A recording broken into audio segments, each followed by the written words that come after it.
Ṣẹ̀kẹ̀rẹ̀ lọ bá jó, ṣẹ̀kẹ̀rẹ̀ lọ bá jó, olúwa mi ò dìde ojú The Ashen Forge.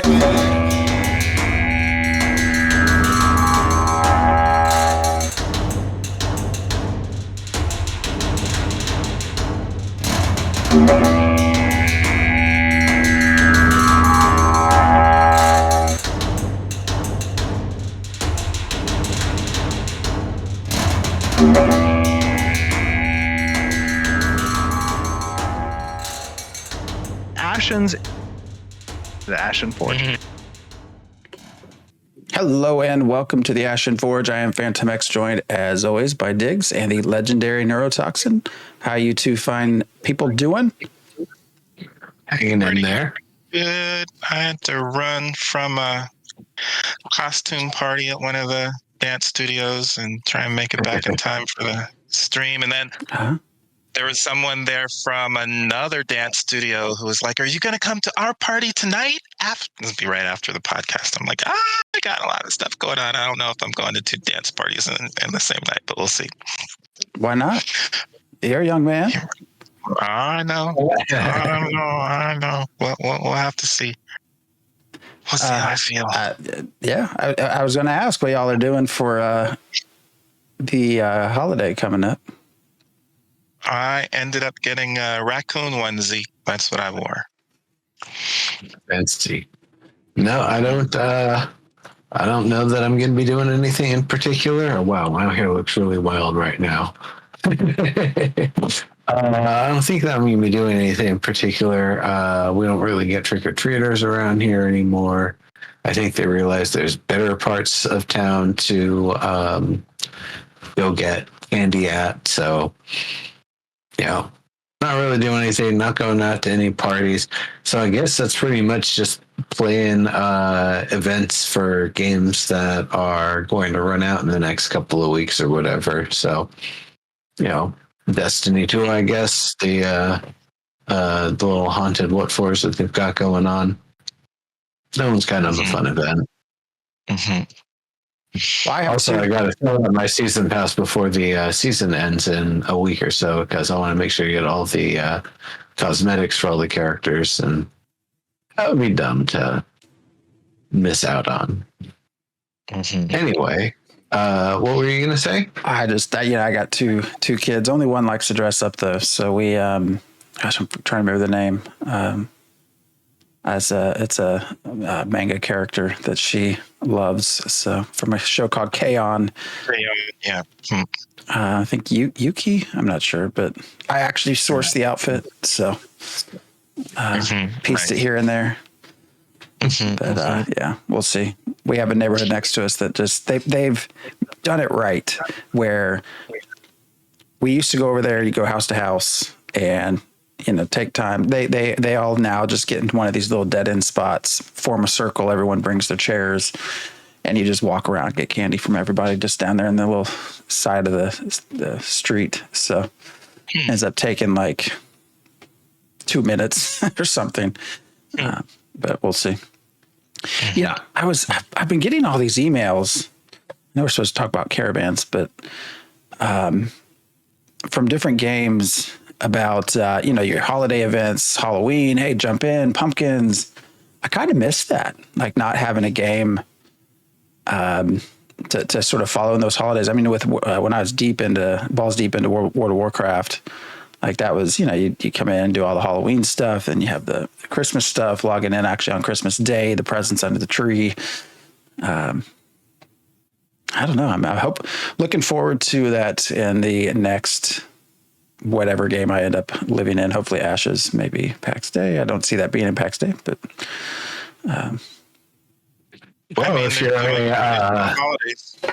if you're a Prime subscriber for very obviously New World, there's some holiday items you can get, but I don't know what else they're actually doing. They probably have an in-game event or something.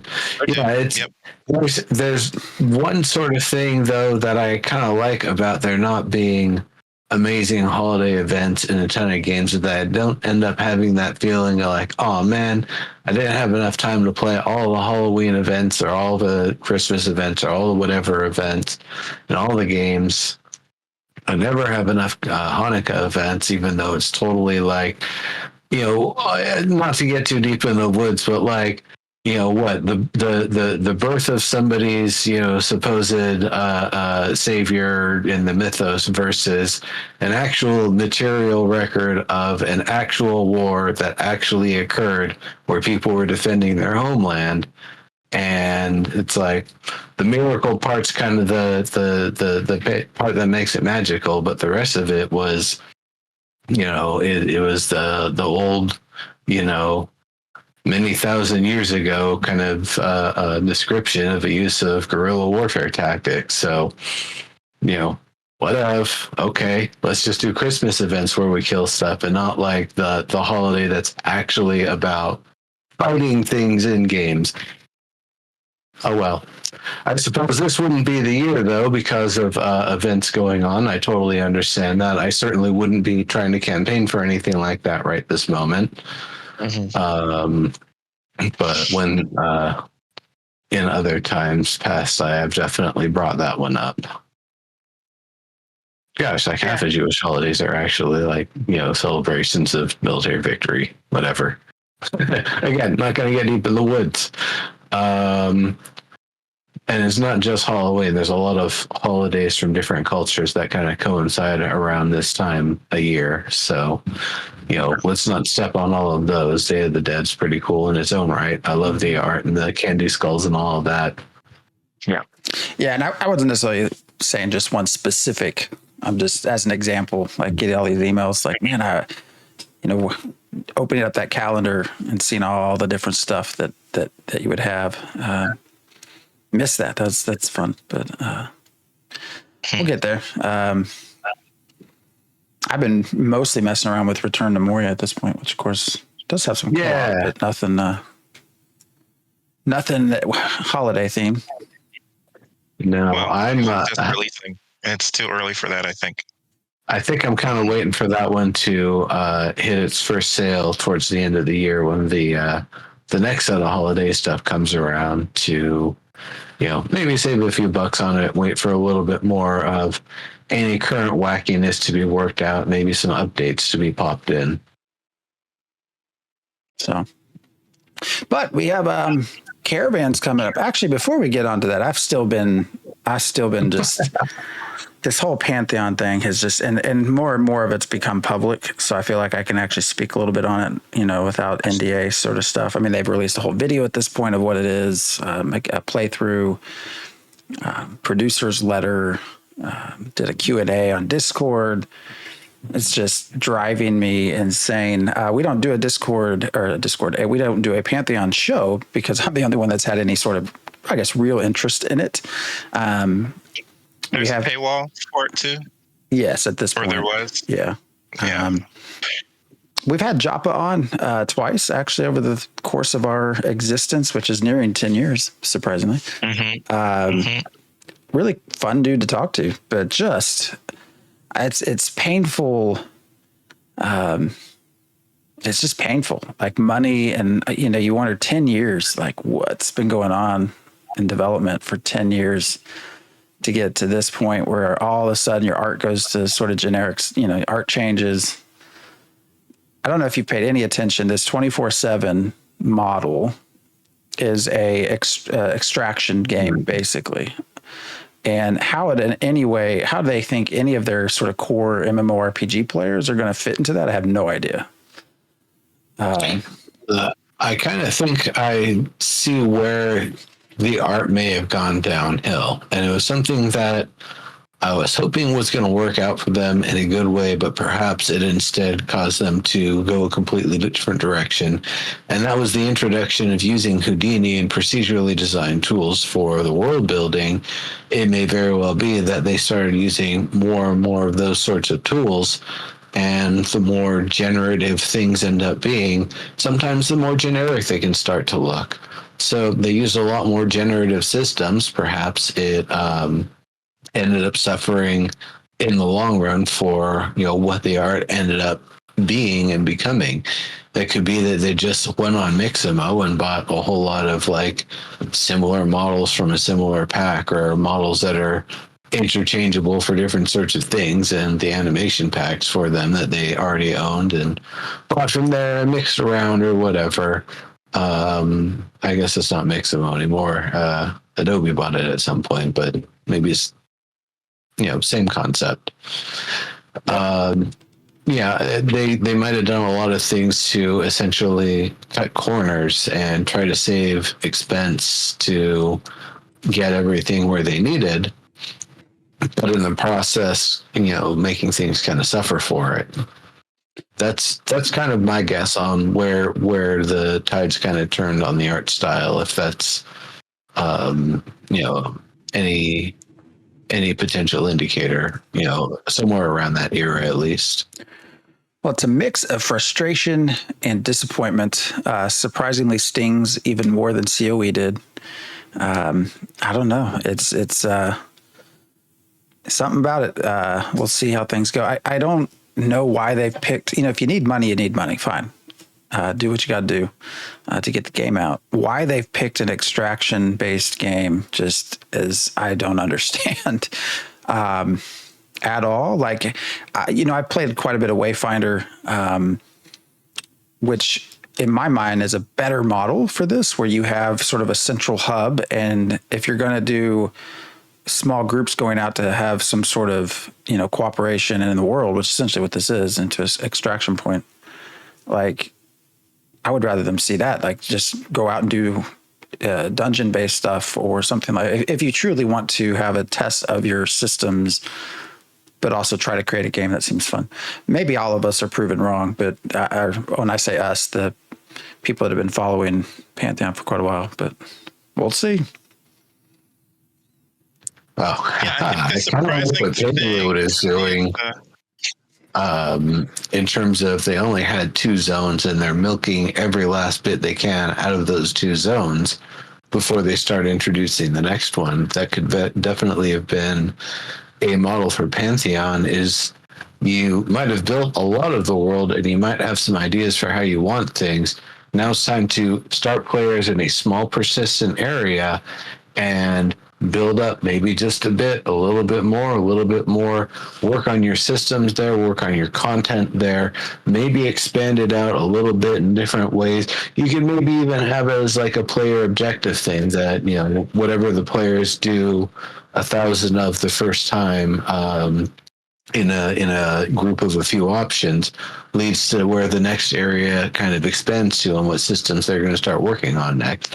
So it could have been done like that. I think that would have been a lot less to have to manage. You wouldn't have to worry nearly as much about how many players are playing at once, because they'll get through the content and have like little fits and spurts of burnout, or just be super grinding and just be, all the way at the max of level 5 and everything you can have and do at level 5 until a little bit more expansion. Then it's all the best and everything you can do at level 6, etc. It's just, very slowly rolling out the progression. I think that would have potentially been a lot better model and potentially a lot more affordable. If you wanted to do something with an access point like that, I don't know if the 24/7 model and its pricing is really the way to go, because you're asking a lot for what you're offering. I think the smaller, kind of affordable, persistent sort of thing is a lot more doable these days. And unless their netcode is absolutely atrocious, they should just be able to use any, AWS or whomever. I'm not a sponsor of the channel here. Yeah.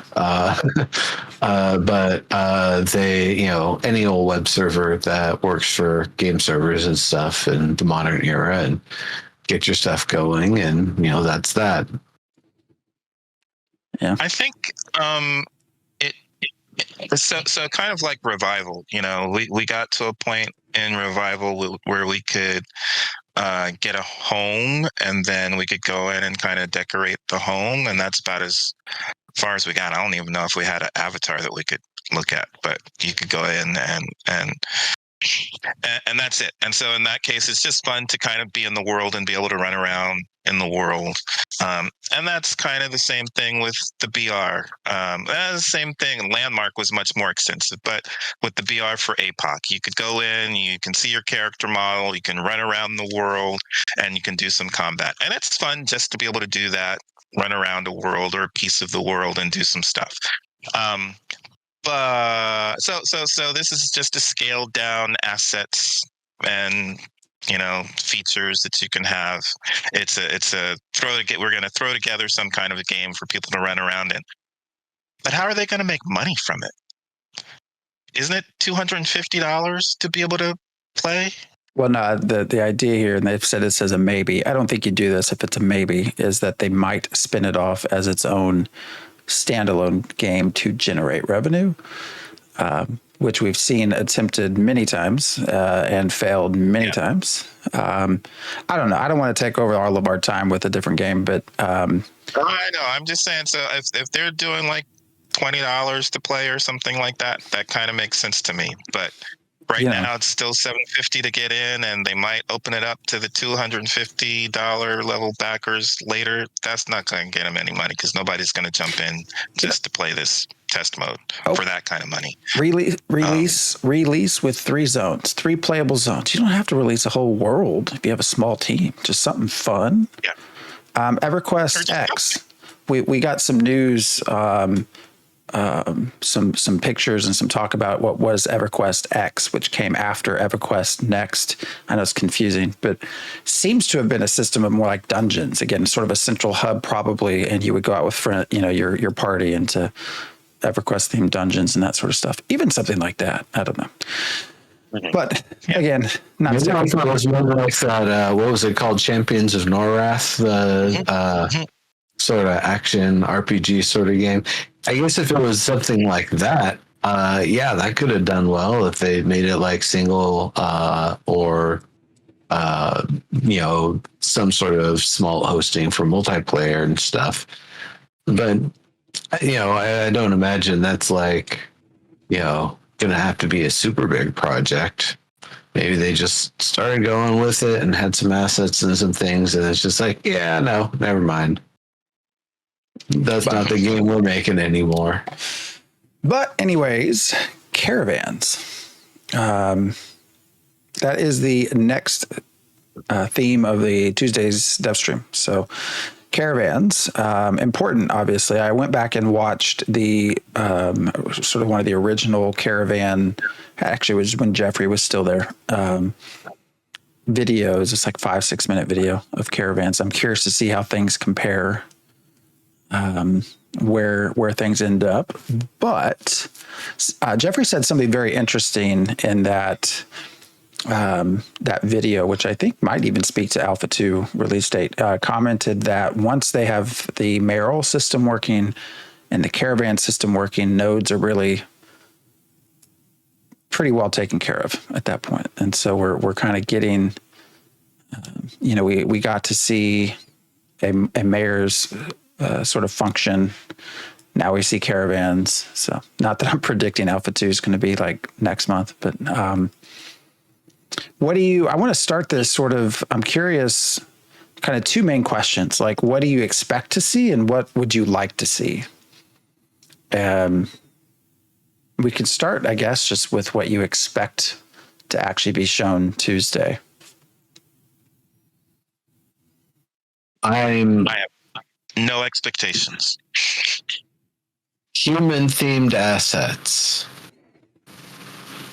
Definitely, I really don't expect that we're going to see anything outside of the sort of pool of assets that we've been seeing, plus or minus maybe 1 or 2 of the cool caravans that we haven't actually seen being used in the game yet, like some of the skins or some of the different scales and sizes probably of just the default ones. Like, I don't imagine they're all going to be the same size, same shape, etc. There's going to be some visual differences for attackers and defenders to know what sort of cargo it's going to have on board, etc.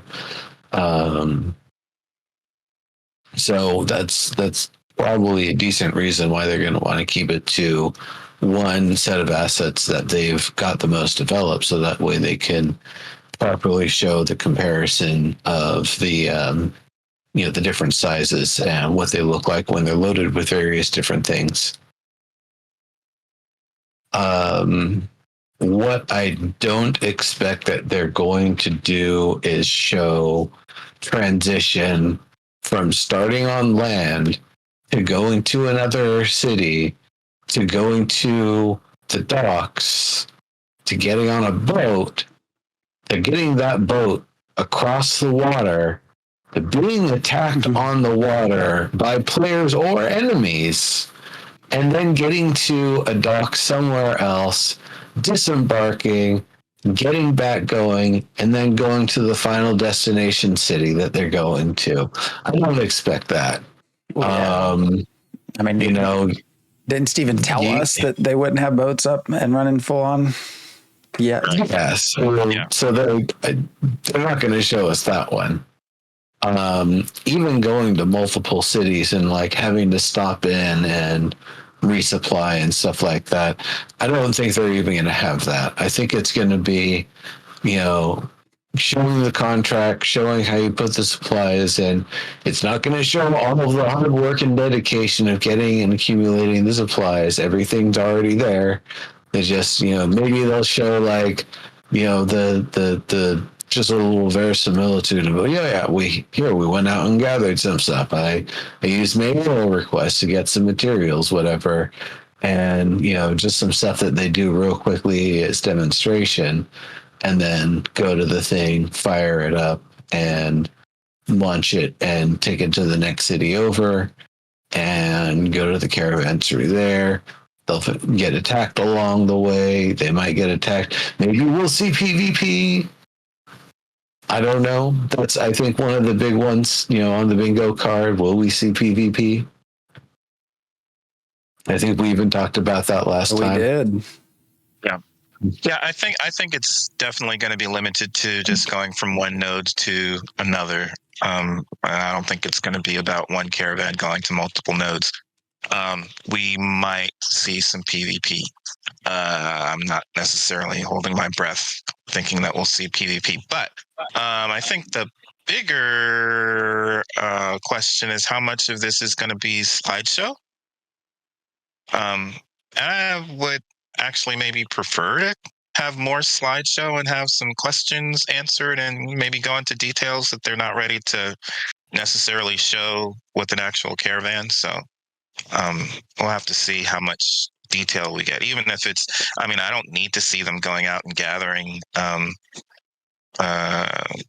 resources, but talking about how many resources you can, and I don't even know that I necessarily need to watch them build the caravan, but a slideshow about the details of building a caravan and hiring mercenaries and all that stuff. There's a lot of stuff that they can give us, info that they can give us just with a slideshow that I don't necessarily have to see visually with them in the game world, but we'll see. Yeah, it's a good question. I assume there will probably be some sort of slideshow. That's fine. It works as long as it's new information. If it's sort of the same old stuff. But I imagine this will be a lot of UI, at least the concept, the ideas that they have, that they'll start a caravansary and show the screens for how you form a caravan and how you load it up with. That's what I'm even curious. Like, how do you actually get the stuff on the caravan? I was reading through the wiki just to refresh my memory, and early on they said you could spawn a caravan really from any storage area, and of course now it's all been localized to the caravansary. So I'm curious how that process works, how that's connected to your storage. But there's a difference between personal caravans and mayoral caravans, node caravans, and castle caravans. So we'll have to see. But yeah, I assume that, and then we'll just see it launch. I don't know. We've talked about PvP for a while. It's the one thing that's been lacking from any of their demonstrations, which is super interesting to me because it is PVX and that is supposed to be such a big part of this. Again, I would love to just see a stream where they let people just go at it with the current builds and just see what it's like, see if it's fun or not. Balancing be damned, just go for it.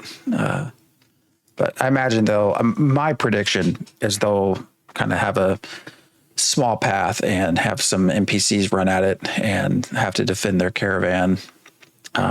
What would be nice is to see if they fail, like what happens, more so than if they succeed. Like you chose both?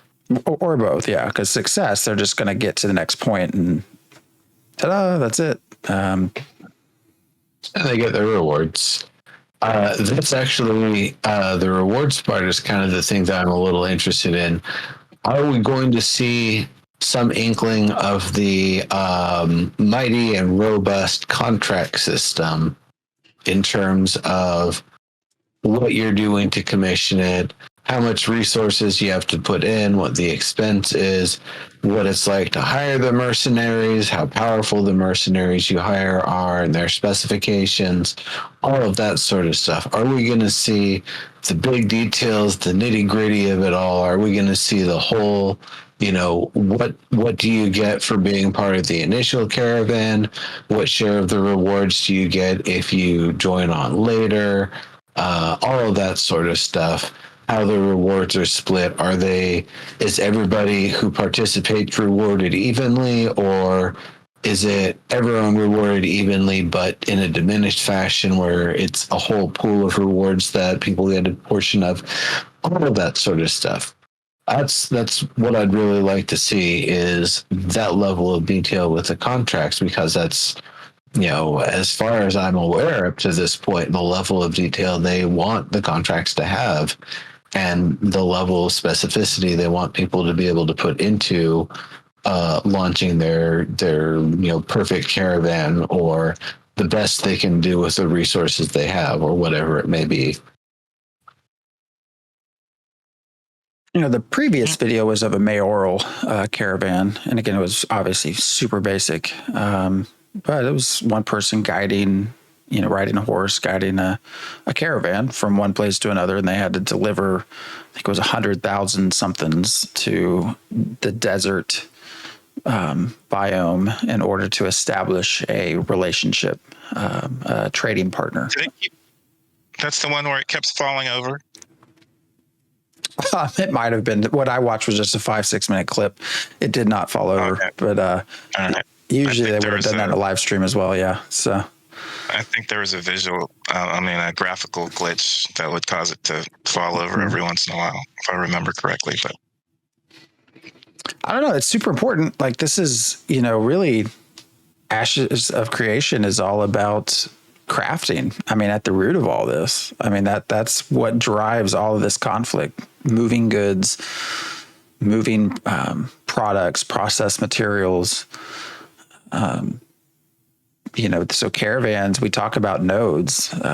Caravans has to be done very well for this to work as they want it to work. So they seem like a lot of risk, so the reward better be really good. Mm-hmm. Well, and that's as Contagio put in there. What's the risk for the attackers? Like, if you fail, because if you're a defender, if you fail, if you're defending your caravan, you lose a lot of your shit. Like, so if an attacker fails, what do they lose? Like, do they have risk equal, other than reputation? But it's reputation, and there's some leaderboard achievements. There's actually like some PvP progression associated with it. So for attacker or defender, and that can go up or down. So there's some stuff. It's just it might not be material. It's not loot that you're losing, but there's some stuff that is at risk as well for the attackers.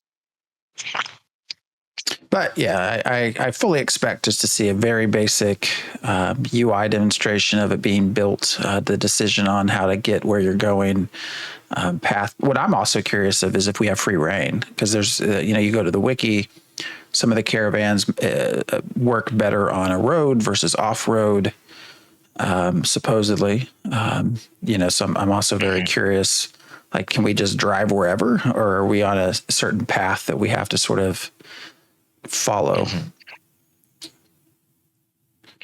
You're muted. So yeah, it seems like you can kind of drive wherever within some limitations. You won't be able to get it up like a 2-foot jump where your characters can kind of just jump and get up there.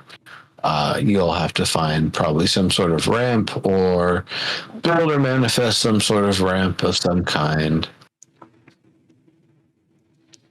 Is that what summoners are really going to be for? Is it going to be like the guy from the Trine series that makes boxes and platforms?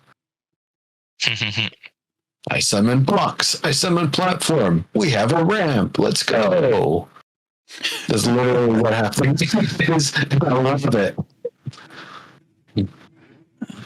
But yeah, the wiki, by this way, is saying that there's progression paths that exist for bandits and that exists for defenders. So it's detrimental to your path of progression if you lose. I don't know if it's detrimental or you just don't get as much experience for it. Would hope it's more than that, but okay. Well, I don't know. I'm curious to see how it all works out. If it's a long stream or not. So there's also gear decay and degradation that can be suffered if you die. So that's a cost. it's interesting, Neuro, that you mentioned this sort of transition from land to sea to boat.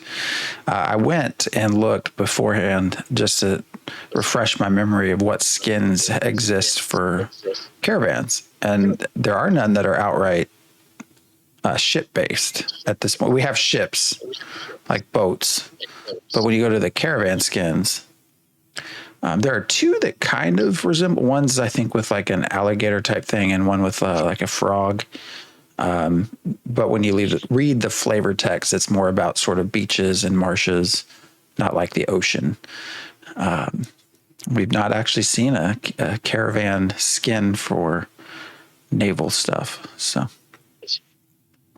I mean, naval is a stretch goal, so that's not surprising. It's partially because, if I'm not mistaken,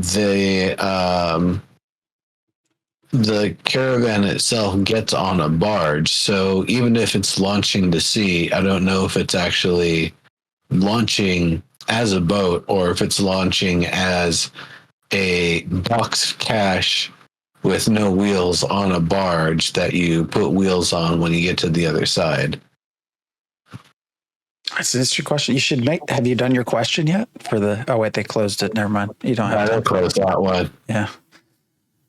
It's a good question, right? If you're if you're going from land to sea, like, is there another, even as an attacker, like, is there an extra point where you can sort of ambush or set up? Because, how many points can you actually launch a boat from? I feel like with the, I feel like you have less, it's going to be easier to find naval caravans than land caravans, but well, any other thoughts on the caravan stream? I definitely hope they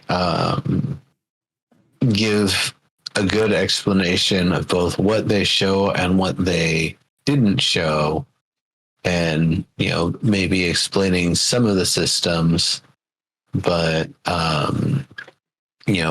mostly keeping it to things that are actually concrete, and hopefully that they intend to be testing in Alpha 2.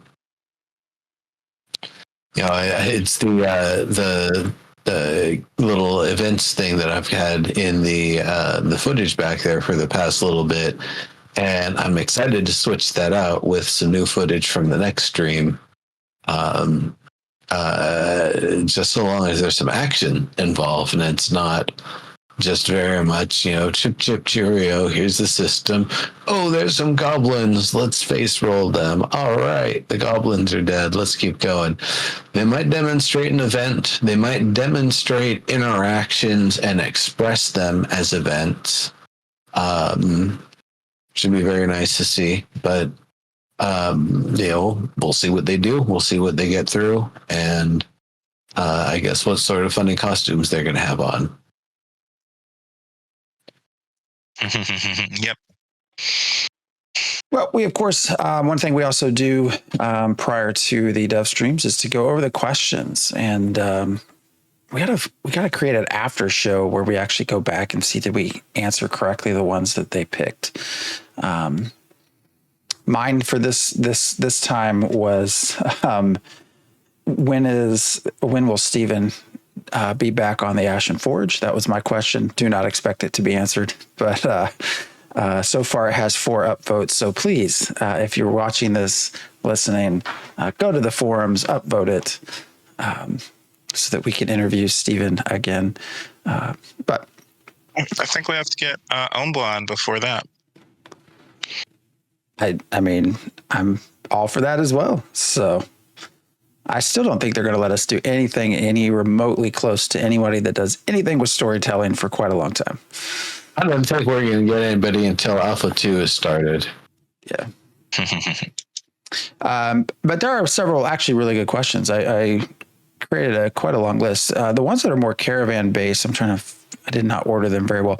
Gall, who sometimes watches, I don't know if he's here or not tonight, did ask, will players receive the player and guild name of the caravan owner before choosing to attack or defend to determine friend from foe? Does it sound like a good idea, bad idea? I guess there has to be some information about where it's going, at least. There has to be some information associated with that so you can choose to attack or defend. You're not doing that randomly.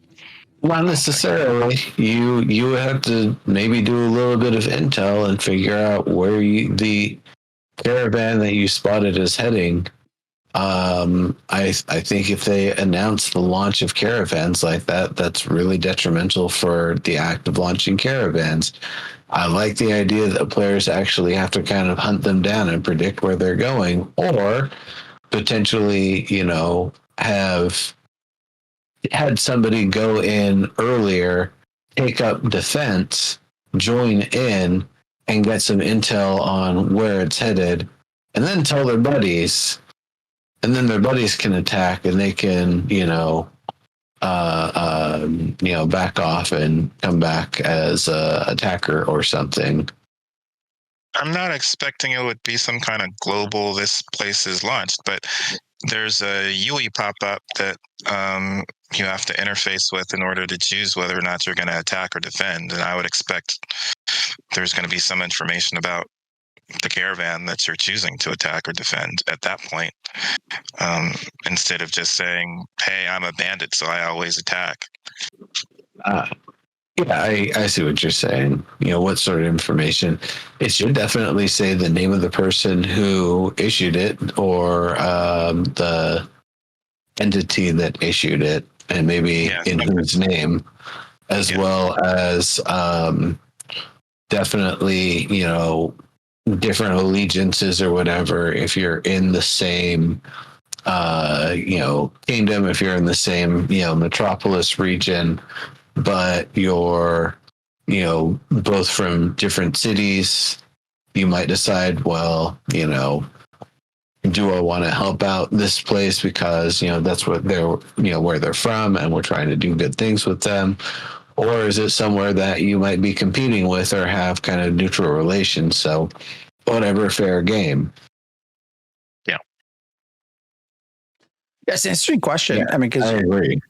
you're going to want to know some information before you decide to attack. You know, what if it's an alliance or oh, wait, actually I have to go back to the rules. The hierarchy of who you can attack basically anyone, right? But yeah, I mean, they've said you basically get a pop-up, right? If you're in the area, you get to choose. I'm also very curious if like you ignore that or if you choose attack and then you leave the area, like, does it take you out of the system? Can I come back and choose a different side? Or am I stuck to one side for the duration of the caravan? It's a lot of questions that we don't know the answers to. Yeah, we'll have to see if they answer that. And if not, then we'll know we need to ask it after. So that'll be an interesting thing to see. Do we have more questions after they show us the caravan stuff, right? Always. Then sticking with caravans, Landshark X asked, how will the game handle multiple people trying to send caravans from the same place at the same time? That actually, I think, is a very good question. It was what I had not thought about. Diggs, if you and I are ready to send our caravans, you know, and we're starting at the same time, like, is it first come, first serve, and then I have to wait? Like, you go first, I go second, but I have a period of time. Why wouldn't it's a caravan? Why wouldn't we just do it at the same time? Well, I mean, that's a good question. It actually occurs exactly at the same time, so much as that you put all the resources in, and then after a certain period of time relative to the resources you put in and the level of the caravansary, it becomes ready, and then you can choose deployment. I don't know if it actually manifests physically until you pick the place in the world where it's going to appear. And I don't believe it's at the caravansary. It's not one caravan per node, and also caravans often have more than one vehicle. That's part of what makes them caravans. That's right. That's another great point. Like, we've only ever seen one caravan. Like, are you able to actually have one vehicle? Only one vehicle. Yes, yeah. That's what I mean. Are we able to actually have more than one? So, I mean, these are all very interesting questions. I would love to see a true caravan. Yeah, my expectation is that you can have multiple vehicles and multiple people running them along, you know, at the same time. But then again, it's like, how do you, that sounds so complicated. Like, you know, we talk about pop-ups to join. Like, can you join both? Like, I'm going to attack both of these at the same time. I'm going to attack one and defend the other. Like, how do you... Right. I have a sense that it's going to be one caravan, and then there's got to be like a pause for that general area for like it might be a short period of time, but some period of time, like 2 minutes. You can't launch another one for 2 minutes. Or like scheduled times. Caravansary, maybe it was created in order to have an actual schedule, like a train station. The caravansary, you sign up, there's, you know, whatever, server time, 9, 10, 9:20, 9:30, 9:40. You only have these periods that you can launch. But again, well, that wouldn't work either, because you want to have some sort of an, Stephen has commented several times that you want it to be hidden, right? You don't want to give away too much to people so that they don't know where you're going to be. On the other hand, if I'm not mistaken, it sounds like they wanted to have more of an emphasis on raids and major combat things during, quote, prime time for the server. So I could see where they try to schedule it during the hours that, you know, the 9 a.m. to 9 p.m. or something like that on any given server relative to the region of that server. So, you know, a West Coast server versus an East Coast server would have different sort of primetime regions. And that could be what the caravansary schedules are based on and limited to. But then that's kind of limiting, because if you want to do your caravans late at night, that sucks. I don't know why you would limit people like that. That's, you know, oh yeah, we're going to do things sneaky and we're going to do them when people aren't around. Oh no, you can't do that because people need to be around so there can be conflict. You know, so we'll see where we go with that one and how they make the choices and the limitations in that factor. Mhm. I imagine for different caravans, they will not let you start exactly at the same time. But that's a great idea of, can you enlist more than one caravan driver to transport more goods? I like that idea of a multi-vehicle setup. Sounds very interesting, especially if you all of a sudden you're ambushed, like, since you have control, like, what if I go left, you go right? Like, split up the attackers and see if that works out better for you or not. Mhm. So, Decoys. the only reason I'm going to this question is because it kind of drives me nuts a little bit. So it was one music master said, new players who can't interact and engage with core systems to accomplish simple tasks while learning the game can easily become frustrated and quit. What steps will you take, if any, to ensure that the caravan system does not hurt new player retention by making it virtually impossible to transport goods when targeted by higher level, more powerful PvP players?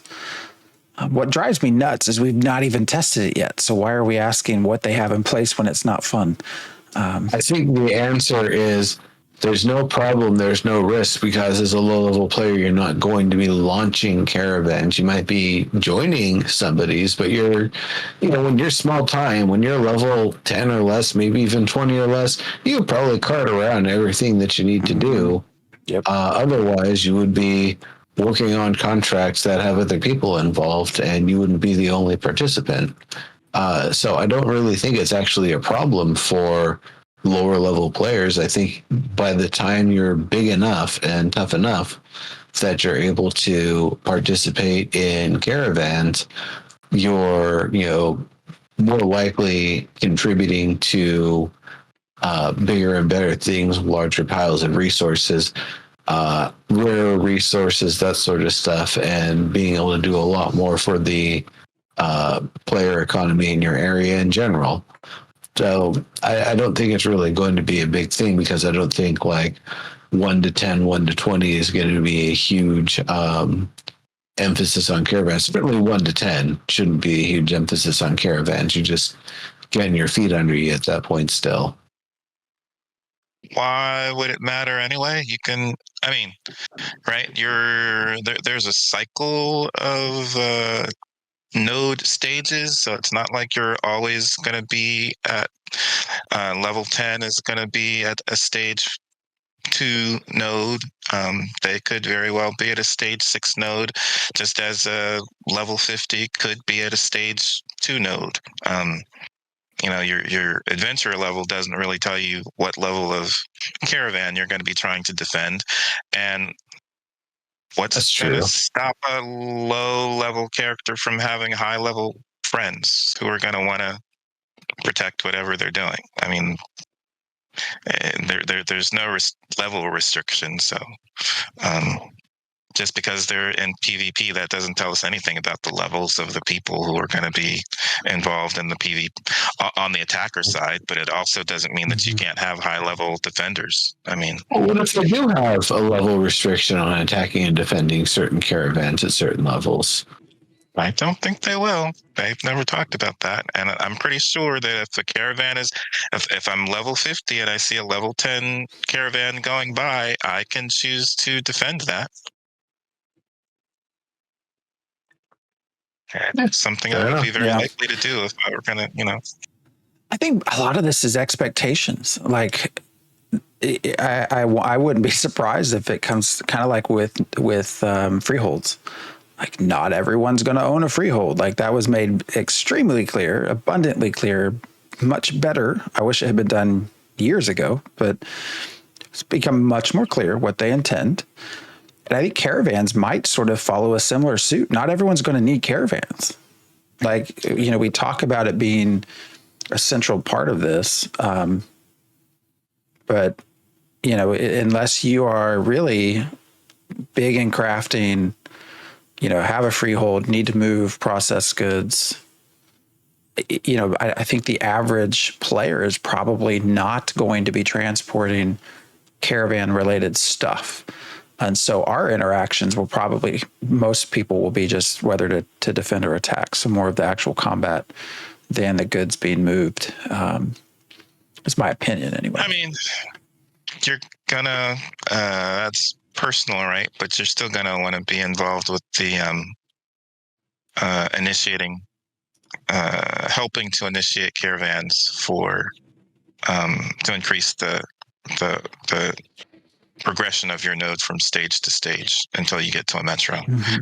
Because I also wouldn't be surprised if we come to learn that in order to launch a caravan, we'll hopefully find out Tuesday, it actually is a significant cost to actually launch the caravan. It's not, I have a skin, I'm going to talk to whoever's at the caravansary and pop up a caravan. Like, I imagine, because it's all about risk versus reward, that caravan driver who you're trusting to take your goods somewhere, it's not enough. I don't think to just, if they don't have something to lose, like, why do they care if they lose your shit?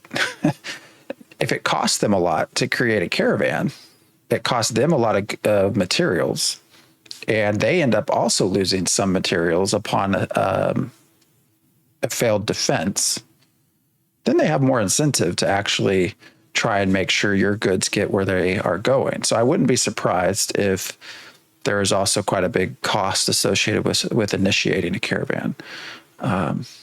So similar to freeholds, we could find out tomorrow that it's intended that you can't do those caravans until you're level 40.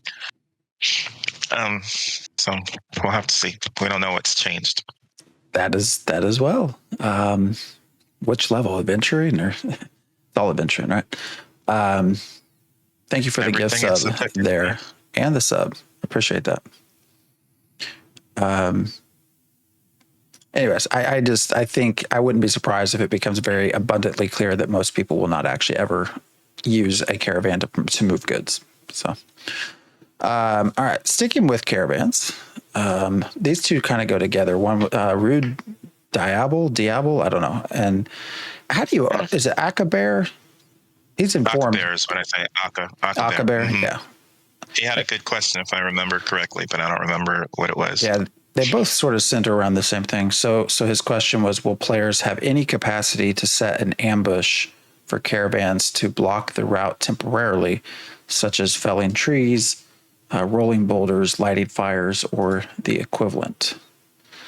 I sure hope so. It looked like the enemies used landmines to stop up the NPC caravan in the event. So, the fact that you could turn those landmines after discovering them into ones that would blow up on the enemies instead to change the triggering on them, well, that's great. So that definitely seems like there should be traps involved. Now, is that going to be rogue and ranger specific sort of thing, or is that going to be more that you have to maybe check in with the bandits and they say, oh, hey, we've got some intel on this caravan. Hey, you want to take some traps with you? And, we'll send some reinforcements if you find it. It's like, oh, sure. And so you can trap the area and some NPCs will join you as part of the attack force. And maybe it's going to be something more like that, and you have to initiate attacks as like an event-related thing. I would expect you to be able to get that from the Thieves Guild. Maybe so, yeah. Yeah, I mean, you don't necessarily have to be a rogue in order to. Yeah, you don't have to be a rogue to join the Thieves Guild social organization. So, it's a good question.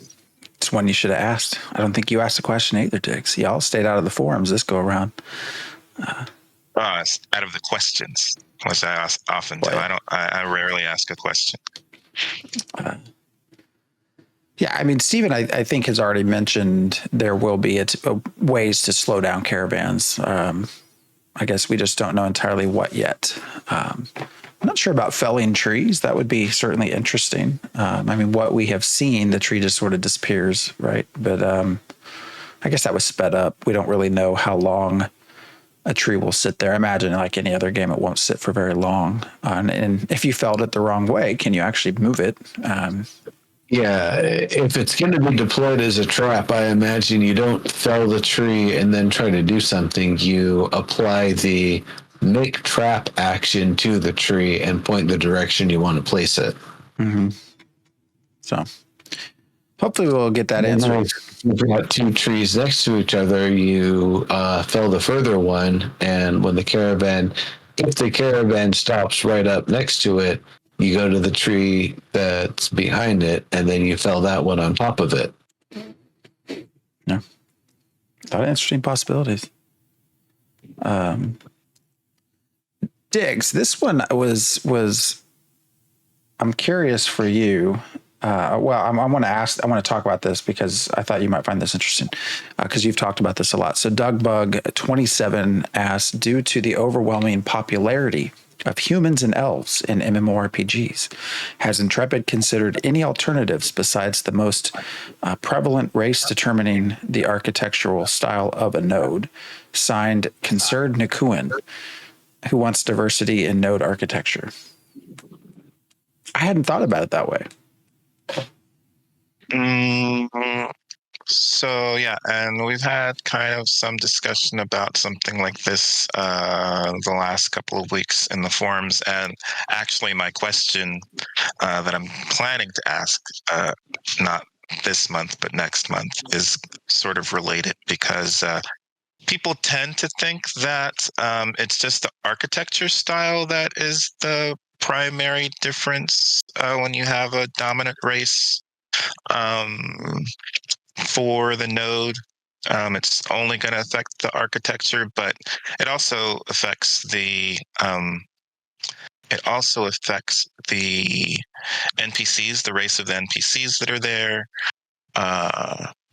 and then racial progression, and probably will affect the type of mobs that the type of quests that are there. So it's not just architectural style. I think it has to pop to not have diversity in the architectural style, because that is what motivates the population there who've been working for several months trying to get their metro to pop. If I've been spending 5 months trying to get Pyre metro, and I had a Pyre city, but it switches to be Dunir metro, I'm going to be incentivized to destroy that Dunir metro because it does not have any of the aesthetics that I want, and doesn't have any of the NPCs that I want. It doesn't have any of the racial quests that I want. And if you can just have diversity, then there's no motivation for me to get rid of that Dunir node. There's no reason for me. I'll just let it go, and I'll probably be able to finish my racial progression because it's a diverse metro in terms of NPCs, rather than saying, yeah, this Dunir metro is not what I wanted.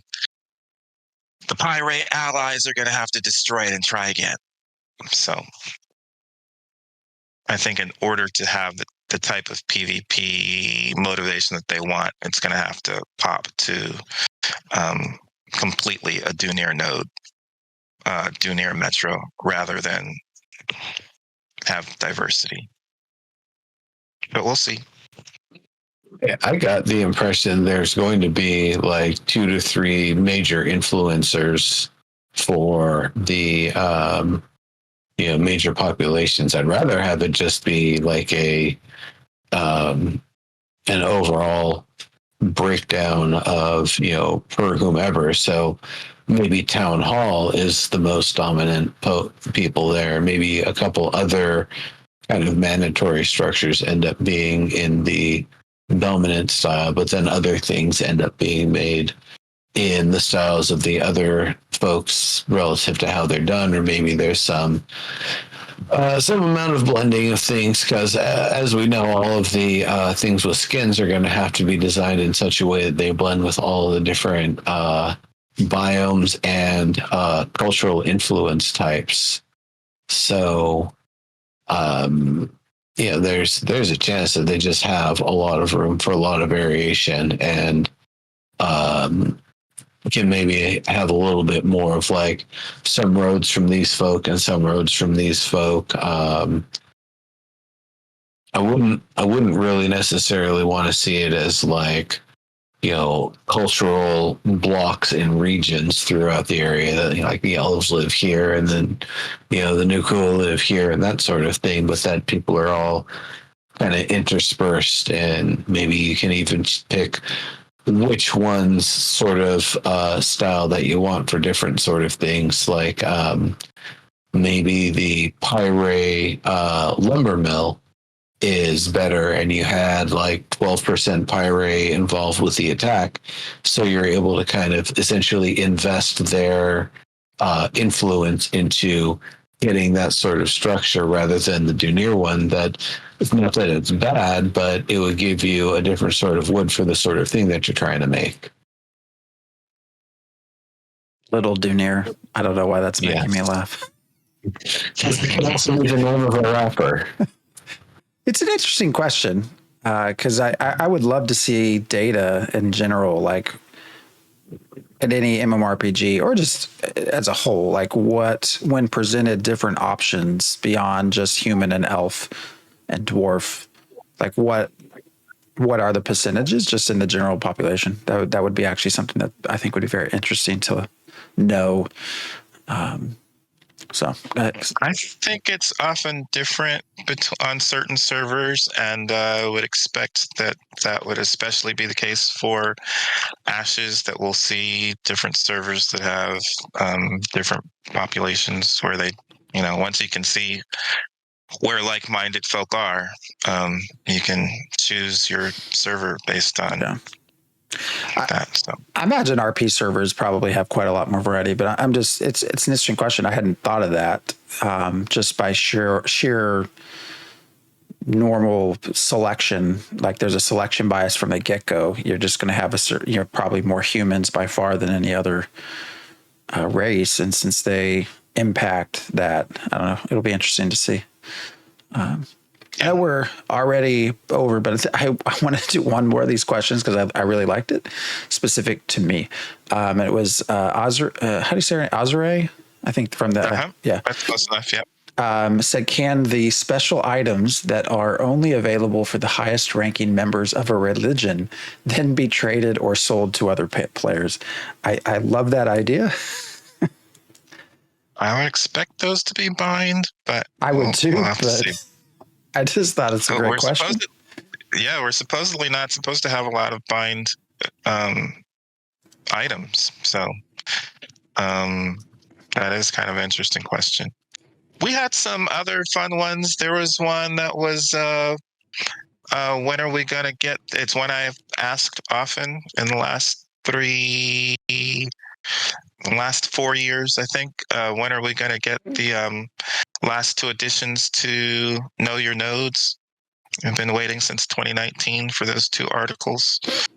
So it's funny that somebody else asked it, but yes, the first question there. Yeah. There's not a real answer for that. Kargat, can you tell us when? Military and divine. Do you think there's a reason that we haven't seen that yet? Just stuff has been in flux, and Steven always answers that things are still changing there, so he's reluctant to release anything because it's still subject to change. But the articles were written long ago, so it certainly sounds like the military process of selecting a mayor and everything has changed. Divine seems actually one of the more stable approaches from what we've been told. I mean, just basically whoever has the most favor, I mean, does the most good deeds, most quests. I don't see how that would change. So, all right. Well, we are over our time. So it might not even be that it's changing in overall objective. Just they aren't confident of saying what it is because they're still internally trying to figure out how they want that style to manifest. Yeah. Yep. You know, I hope as a preface to Alpha 2 coming at some point, I would love to just see a dev stream of them just playing the game. You know, I think often sort of after the fact, like EverQuest Next and Landmark, like they basically said EQ Next just wasn't fun. Like we played it, it just wasn't fun. I would love to see them showing off because we know they test internally. I mean, they talk about it. And, not necessarily a showcase. I guess you could do PvP. That could be your showcase. But I would like to see them just actually playing the game. Someone harvesting them, you know, the progression, the systems in place. I wish you had said that a couple months ago because it seems to me we often, like we're going to see them playing tabletop version of Vera. I think they're at a point where they could spend 20 minutes or half an hour just playing in the game world itself. It seems like. I'd agree. I hope so. I mean, I'm just saying that would have been a fun segment of Extra Life, which they're doing next weekend. I think, right? That's next weekend. Yeah, I would have.